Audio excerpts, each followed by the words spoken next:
Welcome down to my 9-foot homemade oak bar. Pour yourself a cold one. You are listening to Bucs in the Basement. My name's Chris, and Craig here is the biggest Pirates fan you'll ever meet. Let's talk Pirates baseball now. Welcome to Bucs in the Basement. Now I see the changes in this town. They change, they say one thing, but then the next day it's different. They change, but they don't know what they want.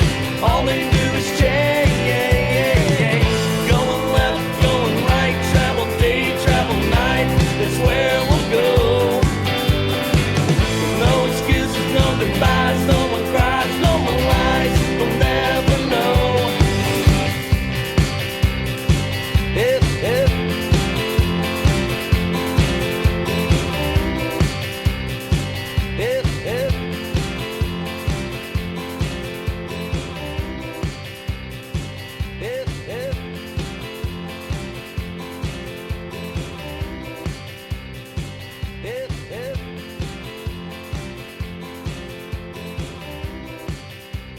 Bucs in the Basement. My name is Chris. His name is Craig. Belly on up to the 9-foot homemade oak bar. Pour yourself a cold one. Welcome into the show. Hey, this is a team that's 5-5 over the last 10 games. And I'm not panicking.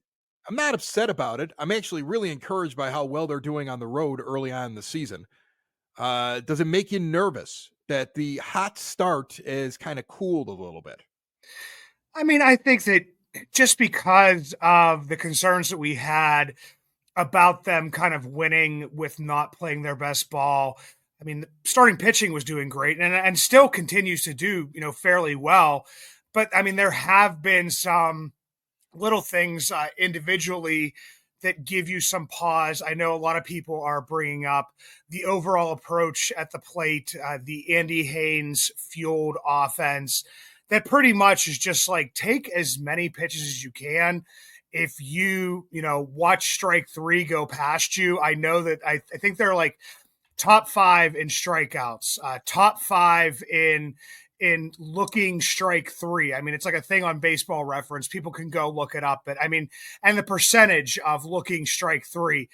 But I mean, until Andy Haynes is gone, and even if he is gone, I don't even know if that changes. I think this is more of a Ben Cherington type approach, and he just has Andy Haynes as a guy who can, implement it. I think that's the way things run with Ben Cherington. Is Ben Cherington has a manager in Derek Shelton who has put up with, terrible lineups for the past few years, and then it's just like playing the analytics of the righty-lefty matchups, all kinds of different things, defense, different stuff like that. And I do mention defense because that's the one thing that does concern me is, prior to the season starting, it's like, okay, we got Michael A. Taylor, so the outfield defense should improve. You have Brian Hayes and O'Neal Cruz in his range, Jared Triolo winning the job at second base.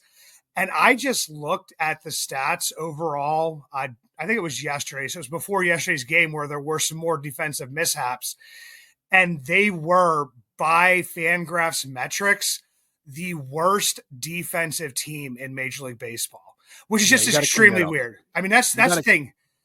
I don't see that. I mean, Brian Hayes has 3 errors in like pretty much like 50, 60, chances. And last year he had 450 chances and had 6 errors. So there's definitely been some weird things going on with that. But yeah, I mean, you're basically, in some ways, like we talked about last week, nitpicking, but I mean, you're starting to see guys like a Brian Hayes, as you were trying to get my attention to start the show. Chris is in the background, pretty much waving emphatically. I'm, looking down at my phone, and I see things with Brian Hayes. People are like, well, Brian Hayes is smoking the ball. And I'm like, yeah, Brian Hayes has hit the ball hard a few times. But overall, average exit velocity for Brian Hayes is 87.7 miles per hour, the lowest of his career. The launch angle, which is something we've always talked about with him. I said he always hit the ball hard in the minors. Launch angle is 1.6 degrees. Last year, when he was hitting well, it was 13.2. Barrel rate is nowhere near. It's like 1.3, barrel percentage 1.9, lowest of his career. And the thing I heard on the broadcast last night, Greg Brown and Walkie were talking about it, and they were pretty much saying, Brian Hayes, and it wasn't even him up, it was Jared Triolo. And Jared Triolo is a guy that hits a lot of stuff to the opposite field. And they're like, oh, yeah, that's kind of been, Brian Hayes' approach. The only thing is that when Brian Hayes pulls the ball, 26.2% in that magical 2020, 27% last year when he actually started to perform well and was hitting the ball well. This year, 18.9%. And I'm seeing him go straight back to that approach where he has that inside-out swing, and a lot of his stuff goes from center field right over to the right fielder. And so they're making plays. I think Cedric Mullins made a ridiculous play on him, but a lot of the stuff is straight at the people, because they're like, man, Brian Hayes doesn't pull the ball. So why the heck are we going to sit anywhere near, the left field line? We're just that it's going to make it look easy. It's like, man, he smoked that ball. He's not getting lucky. It's like, no, they're starting to scout him again. And this is the stuff we saw happen.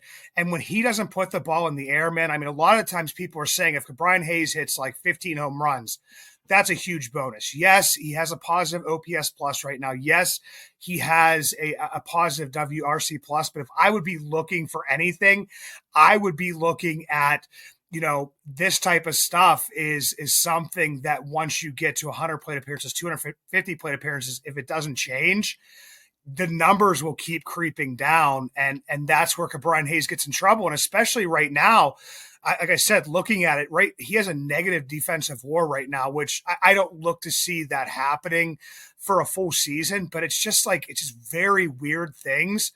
And yeah, I think at this point in time, it is somewhat of nitpicking, but when you have him starting to take like just stuff that, you're kind of looking at Henry Davis, the average keeps on going down, and now he's starting to make some miscues behind the plate.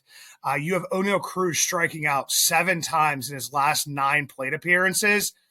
Yeah, I mean, if the trend has not been great for some of these guys, but I think that the other part of this is we're getting into tougher parts of the schedules. The Mets started out, not playing very great. They've been playing pretty well as of late. The Phillies get it going. The Red Sox, you never know what you're going to get into, and you're not playing teams like, the Marlins and the Nationals. But like you said, Chris, once we got off to that hot start, if you stay like right around 500 ball and you're around 500 at the All-Star break with the, people that and the reinforcements that you hope are coming, the only thing is it's all at this point in time, all on the pitching side for the most part. And the hitting has been more of the issue. I mean, Rowdy Tellez hitting for barely to no power. I mean, he's getting on base at a good clip, but when he doesn't hit for power, that OPS stays below 700, hitting a lot of singles. So, I mean, like I said, I can point out a lot of things that have gone wrong, but they haven't gone wrong to the point where we are, 6-11, and it could be going in a bad direction. But I mean, the biggest goal is don't lose series.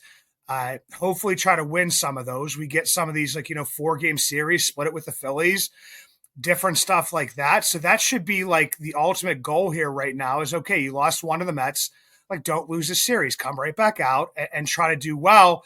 But once again, we're talking about that depth, and the depth is going to start to get questioned here. We're going to have to see what happens with Marco Gonzales going to the IL.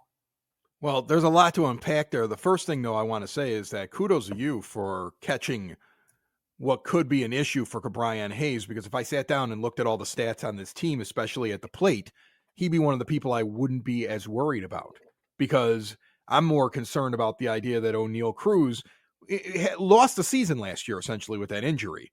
And so the season he would have had last year trying to figure things out and adjusting to major league pitching, he's going to have this year. And that's why you see kind of a hot start that's now cooled off to 232 with a 651 OPS, an OPS plus of 81. I know we're under 100 plate appearances, so that can change and go back up. anytime he figures out what's going on. But you're seeing guys cool off and become who they are. Michael A. Taylor, gangbusters, right? Now kind of coming back down to earth a little bit. Not all the way down to what his career average is or even what his better years are yet, but it's starting to even out. That's what baseball is. It's a war of attrition, and the back of the baseball card a lot of times ends up being very similar from year to year, especially with guys who are veterans like a Michael A. Taylor. So you identifying that thing with Cabrian, that's something I'm going to be watching now because it's extremely interesting, first off. And secondly, you need to have hitters. You need to be able to hit. I mean, let's be honest, the pitching is what is carrying this team, even if people don't see it. When you have, I mean, let's just look at some of these starters. Jared Jones, his walks and hits per innings pitched is still under 1, along with Bailey Falter. What? Like, I mean, like, Bailey Falter got picked up in our fantasy baseball league, and I was like, really? Like, what is that guy seeing that I'm not seeing? And then I looked and I was like, I'm blind. I should be paying more attention to what he's doing because his numbers, they show a guy who's starting to keep guys off base at a very good clip. I mean, Jones and Falter early on in the season, those are closer numbers. Those are late inning reliever numbers on keeping guys off base, but they're doing it in a starter's role. That's incredible. And then Martin Perez has got his whip under 1.30. That's good for him. He's normally a guy that sits a little bit above the 1.30. He's always a guy that's normally down towards the bottom of a rotation. He's pitching well right now. Marco Gonzales, pitching well up until the injury, although you kind of felt like that was a foregone conclusion. It was going to happen at some point. Mitch Keller putting a few too many guys on base. I think we talked about that at the last show. So, I mean, but overall, the staff at this point has been one of the key factors in the team having a winning record. But if the staff falters a little bit and these bats are cold, and I'm telling you, they look like they're chilling, a lot of these guys need to, where's that gear after guys figure you out? When do you, it's constant adjustments. You can have your up weeks and your down weeks. It is a long season. I am concerned that we've got to find enough offense in the lineup consistently to be able to continue to win games at a 500 or better pace. And you bring up that 500 thing. Look, that's my worst case scenario for this team. I took a lot of heat on that. We got a couple of social media comments that people were mad, or comments in the YouTube channel. People didn't like the fact that I suggested that. They want more than 500. I get it. I want more too. That was a worst case scenario for this team. Okay. If they can get, you're going to have stretches, Craig. I mean, let's just talk baseball here for a second, not just Pirates. You're going to have stretches where your team isn't firing on all cylinders in a 162 game season. Then you want to be 500. Then you want to win more series than you lose. That's what you want to do. That's what the good teams do. Okay. Some of the best teams in baseball history have a month in there somewhere in their 162 where they're just kind of not doing it very well. They're getting beat just as many times as they're winning. Okay. So the Pirates have to be able to withstand the downturns, and their downturns should be 500. And their hot should be they're playing above 500. And if they do that, they're a team that's going to challenge for and should be in the postseason this year. That's what you're watching right now. The hot start, though, is over.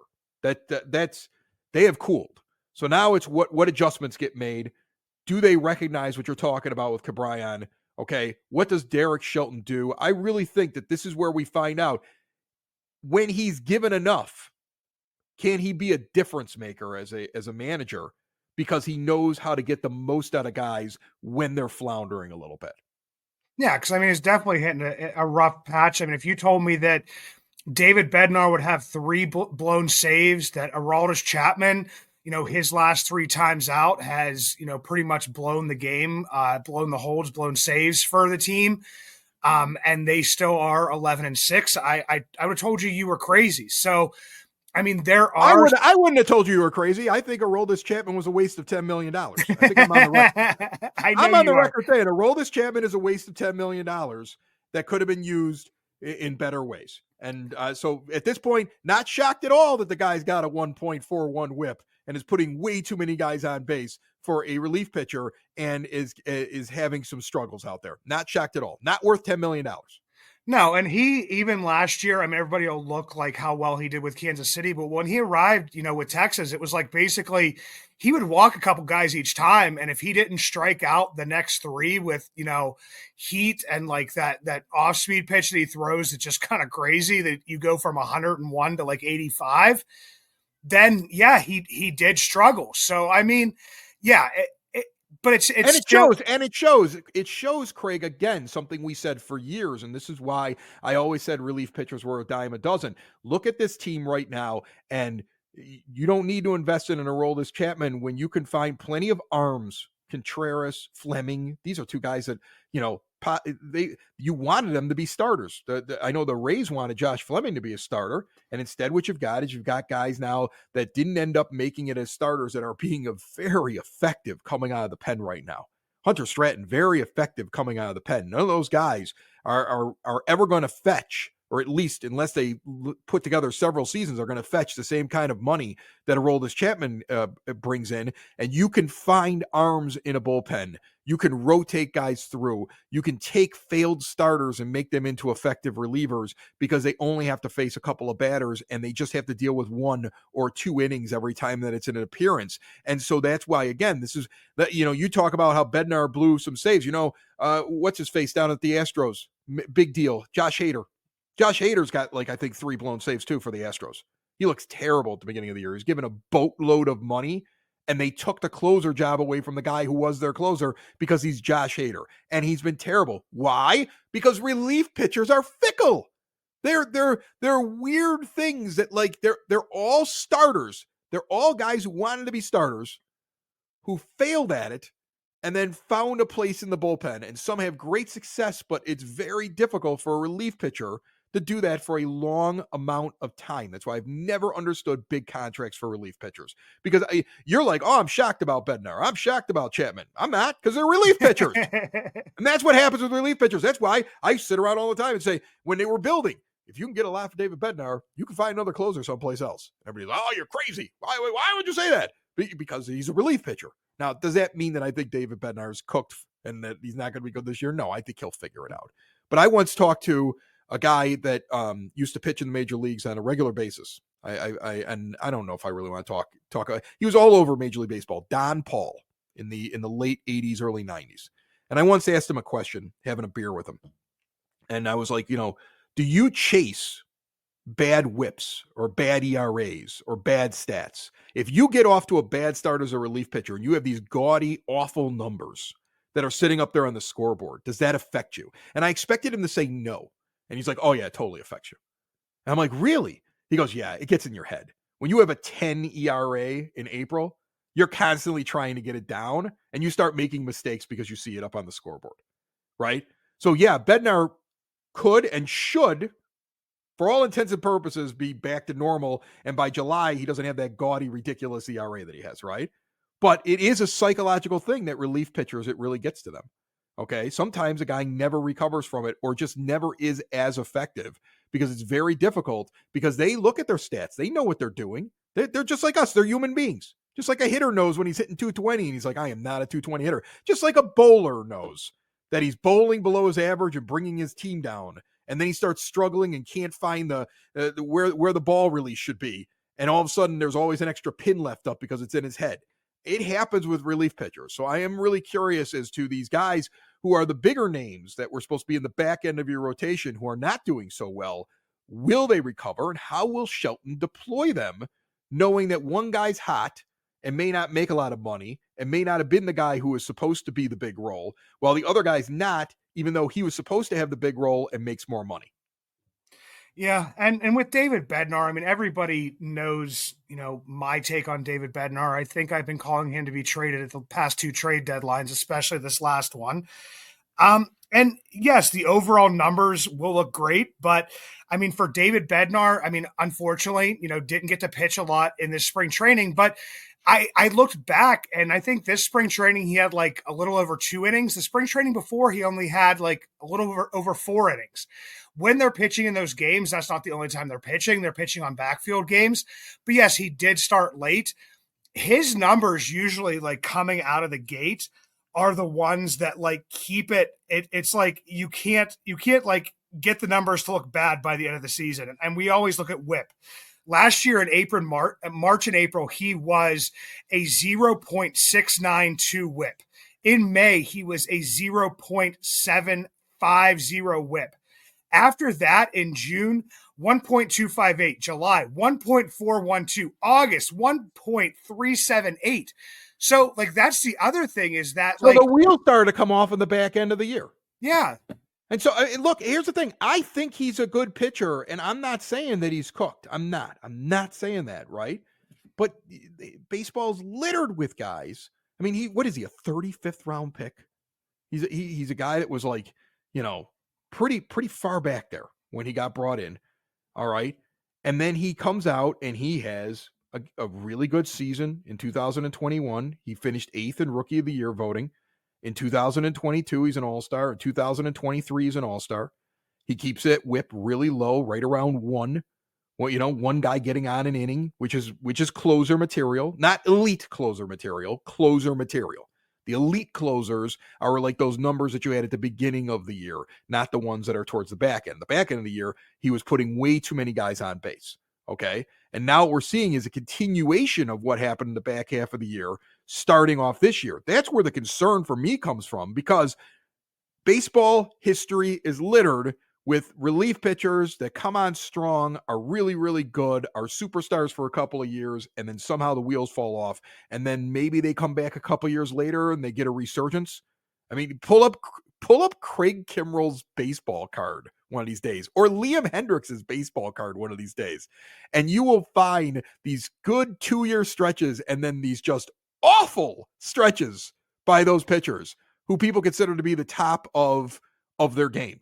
That's the fickleness of relief pitchers. Yeah. And like you said, you can find it in the weirdest of places. I mean, Hunter Stratton's a guy that I knew of, but only because I watch all the minor league games that I can.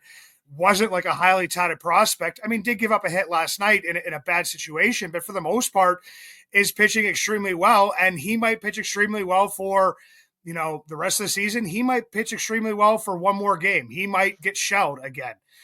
But yeah, I mean, that's where like a lot of this stuff comes in.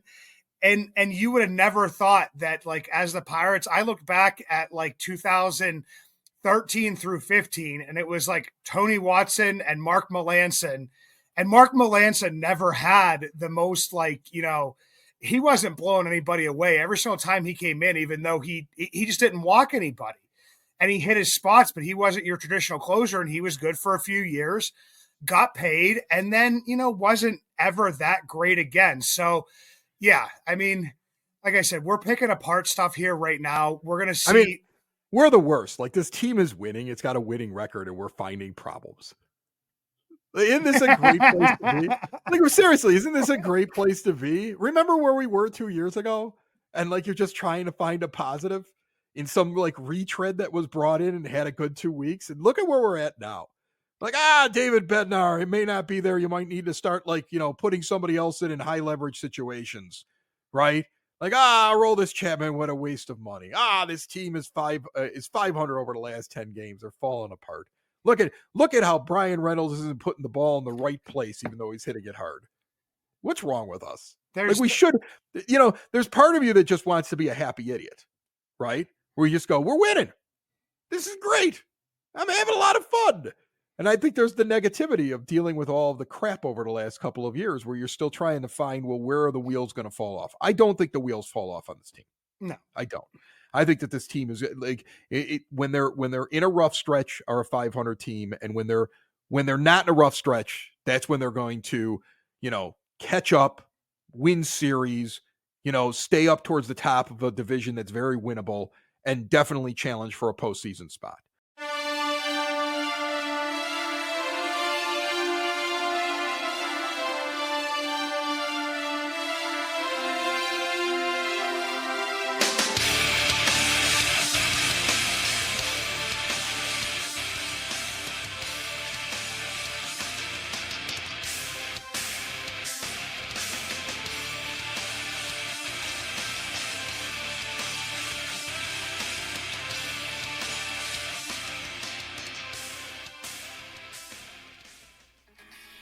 Are you a fan of the Pittsburgh Pirates and supporting small businesses? If so, Bucs in the Basement has you covered. Introducing the Bucs in the Basement VOUCH store with products from places like Split Rock Coffee. Coffee with a purpose. Established, owned, and operated by disabled veterans, sworn to protect America. Or Camp Craft Cocktails. More than cocktails. It's a mission to build longer tables where everyone is welcome. We try and vouch for these products. Bucs in the Basement, proudly brought to you by Vouch. Visit our Vouch store at bucsinthebasement.com or simply click on the link in the show notes. It'll be interesting to see what they do with the pitching rotation. I've been waiting all week almost to ask you what you think is going on with this rotation when Gonzales goes on the IL and people are clamoring for Quinn Priester and people are clamoring for Paul Skeens, and the organization is like, whoa, hold on a second. Skeens isn't even stretched out to be a starter yet.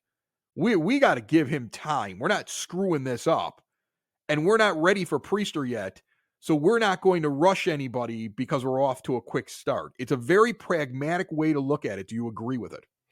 Well, the one thing that I looked at, and I mean, people have talked about this, and it's been written about a decent amount already, is that the Pirates have an off day on Thursday. That's where Marco's spot in the rotation would fall.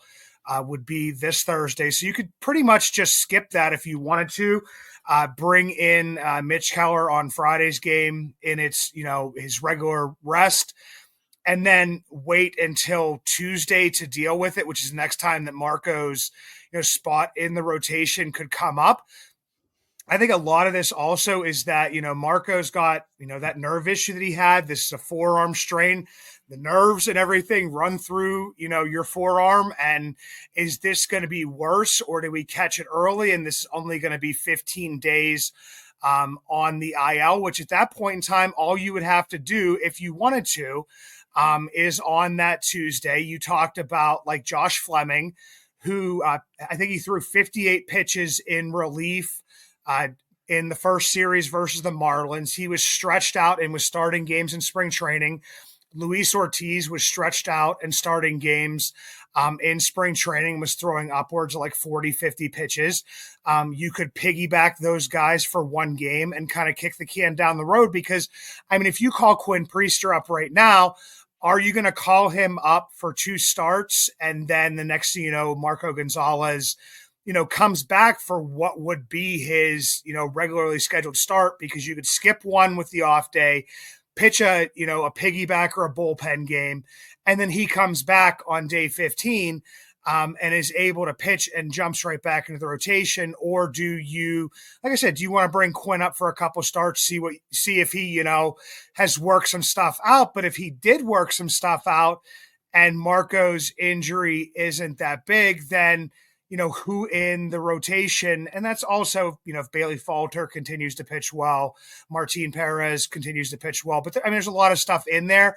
I honestly don't think this decision is going to be made until at least sometime next week. I'm eyeing more of that Tuesday portion of that.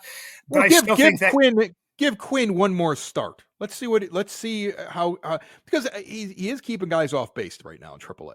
He is doing that, right? He is keeping guys off base. He's got a reasonable earned run average. And I mean, he did come up last year and pitch in 10 games for you. So it's not like he's completely foreign to what's going on in the major leagues. And I think the argument of, well, what happens if Marco gets well? What do we do with the rotation? I don't know. I don't like that argument, because what happens if another guy gets injured? What happens if somebody is faltering and needs a break? You don't know when he gets back where the rotation will be. And if you have that big of a problem, well, then somebody moves, you take somebody and you move them into a long relief role for a little bit. Okay. And you make sure that when they get their starts, they're getting 4 or 5 innings so that they can move from being that essential 6th starter back into the rotation. Or you send Priester back down. And you say, okay, well, we brought him up and now we're going to send him back down. And he's our guy that we're going to bring back and forth. And he's going to get a lot of frequent flyer miles. Okay. A lot of drive time, and that's what he's going to be this year. So yeah, I wouldn't hesitate to bring him up when you need him. I actually think that, especially if his next start is very solid, he is putting up enough numbers wise for me in AAA that I don't see why. I don't like bullpen games. I feel like you're giving up a win, or you're taxing your bullpen, and that's going to hurt you 2 games later when you have a winnable game and 6 guys aren't available or 3 guys aren't available. I hate bullpen games. Okay. Yeah. And even with the piggyback, I mean, we've talked about like if Bailey Falter, isn't throwing as well that day and gets into a little bit of trouble. We talked about maybe needing Luis Ortiz for that long relief. I mean, so that would kind of be tough with if you have him pitch 3 and have Fleming pitch 3, and then neither one of them are available for a few days. So, I mean, that definitely gets into that. And I mean, Quinn, obviously, if he gets up here, he's going to want to stay up here. And like you're saying, it could be, maybe you move Marco back into that long relief role. I mean, who knows, and what's going to happen, and what's this bullpen, what's this rotation going to look like in 2 weeks? But I would want to see one more start from Quinn down in the minors. So you could easily skip Marco's, spot on Thursday, have Mitch throw on Friday, or if you just want to, go the way you've been going before, is even not even paying attention to that off day and just going, every time you play a game, that's your spot in the rotation. You could play that, that bullpen game on, not bullpen, but that piggyback game on Friday. I have no problem with that. But yeah, I mean, I think that it's not going to be decided just yet. I think that if anything's going to happen, it would probably be, by that Tuesday. And they're maybe trying to see, I mean, they brought Marco back for an MRI. There may be some damage that shows up right away, or maybe that just might be a thing where, like, with Colin Holderman and Carmen Majinski. I mean, Carmen Majinski got, his assignment to AAA, and his rehab assignment ended, and he was forearm strain, 15 days, and, back at it. So, I mean, I think that they're going to not really address it right now. And they brought Ryder Ryan, an extra bullpen arm, back up there just to have more guys in the bullpen. So, I mean, I think that honestly, the way that Ben Cherington goes, man, I think he's going to go Friday as a piggyback game, and he may do the same thing again on Tuesday. I mean, I could see him doing that and not bringing Quinn up yet. But I do see, you got to see, I mean, Quinn's pitching right now where his sinker, the miles per hour is up on that. His off-speed pitches are working well.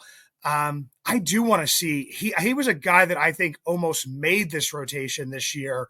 And performed definitely better than Falter and Ortiz. So yeah, I'd like to see. I don't believe Falter is going to be long-term as effective as he is right now. Okay. I'm sorry to him. Prove me wrong. I look at it as what a nice surprise. Right. But I kind of feel like at some point, like Priester probably should have one of those roles, and Skeens should probably have a role on this team. Like at some point this year, I'm expecting it, right? So it's a nice surprise at the beginning of the season for a guy that I didn't expect to be as effective as he is, So, I mean, that's kind of how I look at it. Like, be happy with the good things that you were gifted at the beginning of the year. Don't rely on them too long, because that's how you get burned, and you give up a few games and you sink a little bit lower in the standings, and it's not as hot of a start that you were gifted at the beginning by those nice things.